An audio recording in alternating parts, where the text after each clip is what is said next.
I want to start off today's episode by saying thank you to each and every one of you for having subscribed.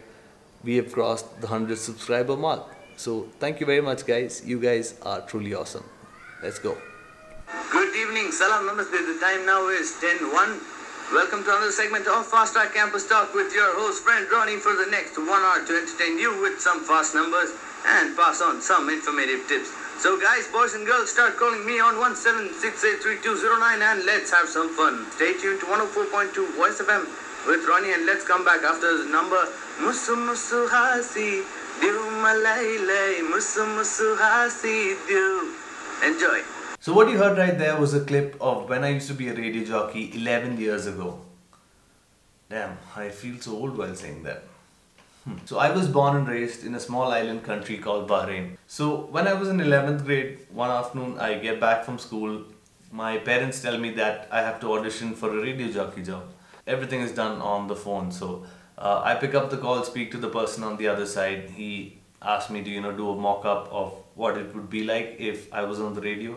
And I just did it. So that ends there. Months go by. I forget about the whole thing. Same old routine, school, tuitions, a little bit of cricket here and there.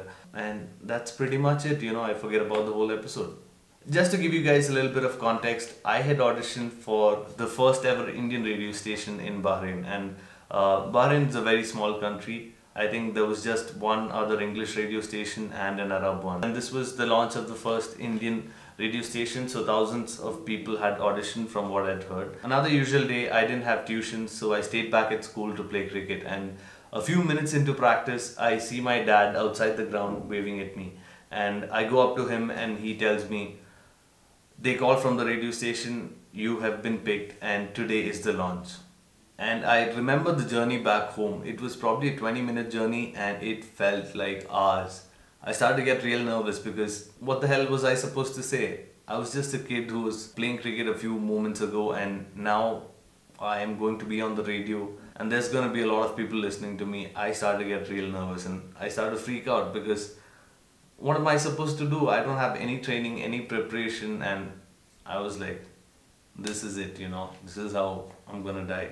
So we get to the Ministry of Information. There's like 1,000 police officers with guns, a lot of checkpoints. We finish all of the formalities and I enter the radio station. So I get a quick brief for around 30 minutes. There are two other guys who have also been selected. So they're there with me and all of us are going to be hosting separate shows. So slowly it was time for me to, step into the booth. And I am really nervous at this point. My palms start sweating. In a few seconds, there's this guy who comes in. He helps me with the mic and the headphones. There's this big ass mic that's there in front of me and there's this guy on the other side, the audio technician. So he just signals from the other side of the glass saying 5, 4, 3, 2, 1, you're live on air. So I muster up all my strength and I'm like, "What's up guys, my name is Ronnie, blah blah blah, welcome to 104.2 Voice FM." And I just got that flow and things just started falling into place. The toughest part for me was being able to speak in multiple languages. See, I could speak in Malayalam, in English, and that was pretty much it.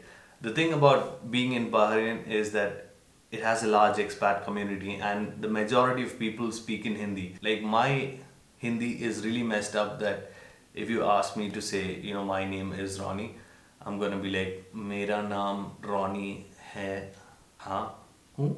Spoken to so many people, but it never registers in my head. But yeah, what can you do? It's the first day, you're live on air, you still have to speak to people in whatever way that you can communicate with them. So that's exactly what I did. When I went back to school the next day, I remember people making fun of me, but that didn't really bother me. But slowly I got an all English show that I used to do, so I started to get really comfortable doing that. The craziest part about all of this used to be the schedule because I used to get up at 5:36 to get the bus to go to school, and then once you get back from school it's around 3 o'clock. 3:30 we leave for tuitions. Being someone who was in the science stream, everyone just went for tuitions and that's how things were in Bahrain, and I think in most Middle Eastern countries where you have Indian studying, 90 to 95% of the kids go for tuition. So after coming back at 3 o'clock I used to go for tuitions. which used to last till around 8 o'clock, and then come back home, eat something, and again leave to the radio station by 9:30. And at 10 I used to have to host the show. So after the show is over at around 11 o'clock, I used to get home by 11:30. By the time I went to sleep, it was 12. So it was this really tight schedule over and over again.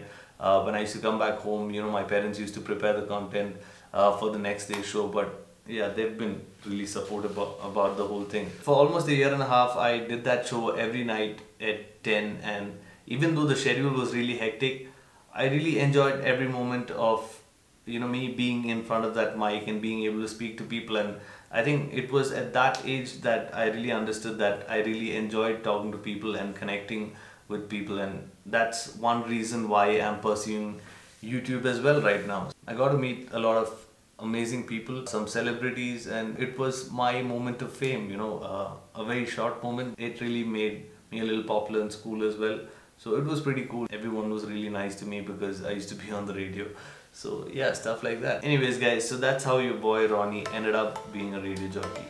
I hope you guys enjoyed this story. If you did, please don't forget to hit that like button. And if you haven't subscribed yet, please do subscribe.